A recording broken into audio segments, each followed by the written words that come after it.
Before I could blink, my front teeth were on the landing in the front of the apartment building. 2 of them, thank you very much. I began to look for them with blood everywhere.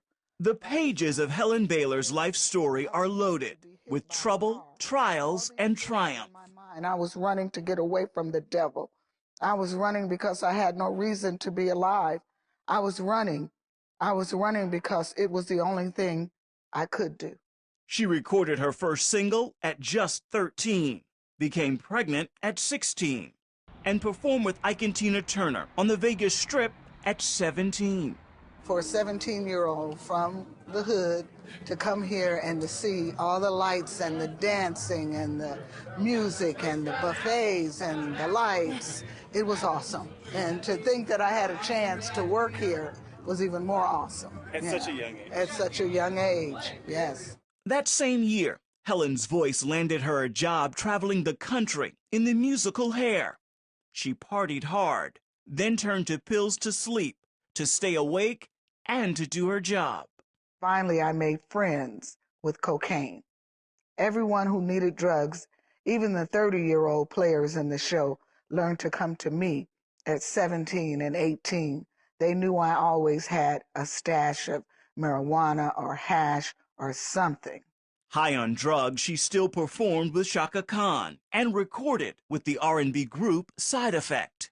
And I'm going, oh, this is crazy. So I had the baby, left home at 17, got hooked on drugs at 17, 18, for the next 12 years, addicted, then got delivered through the prayers of my grandmother. That deliverance testimony launched her now legendary career as a gospel artist. The devil was trying to kill me. I had a praying grandmother, never turned her back on me. For more than 30 years, Baylor has traveled the world, telling her story of survival. Privately, she's prayed for the many struggling artists, like Whitney Houston, who lost her battle. The final cause of death has been established as drowning due to atherosclerotic heart disease and cocaine use. We were praying for her. We were rooting for her. I remember once seeing her mom.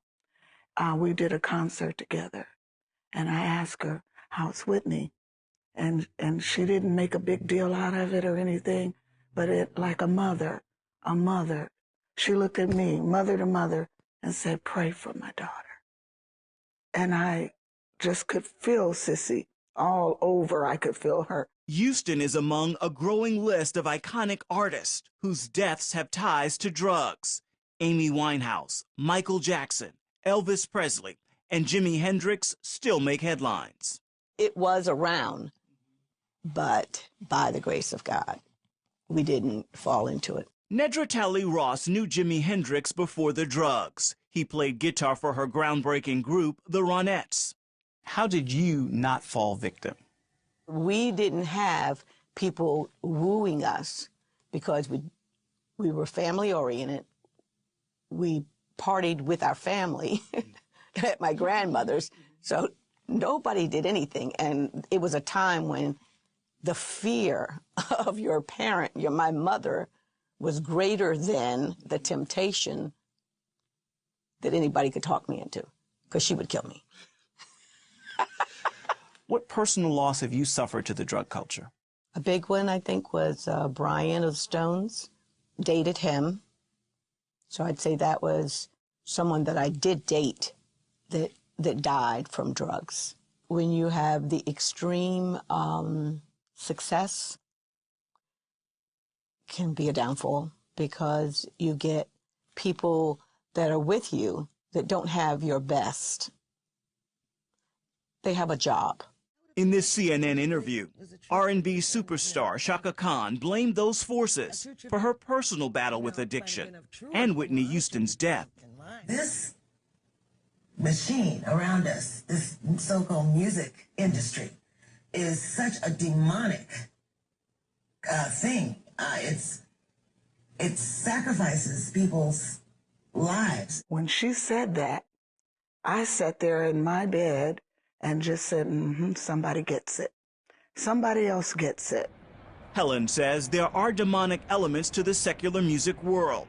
However, the music business in the church is playing right into it, turning gospel artists into celebrities with demanding schedules and audiences focusing more on the music than ministry. Church needs to talk about it too, because it's not just the world, it's the church too. And if I have to be the one to open it up, oh well, you know, if I never get another call to sing at your church, oh well, I have to be honest. Baylor is breaking her silence on her latest trial in hopes of helping others. Her husband of 30 years recently walked out, and she found herself alone, addicted to drugs again, this time with a doctor's prescription. I was just connecting the dots, just going up and singing and waiting to get to my hotel room so I could medicate again. Nobody knew. Nobody knew. And I thought my career was over.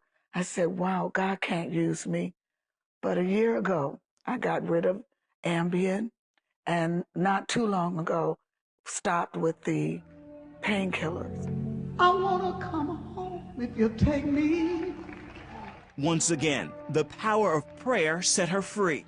I had signed up to go to rehab. But God said, I'm the same God that delivered you 31 years ago. I can do it now. I can do it now. And he did, just by me asking and then making a step of faith by flushing it down the toilet, just like that.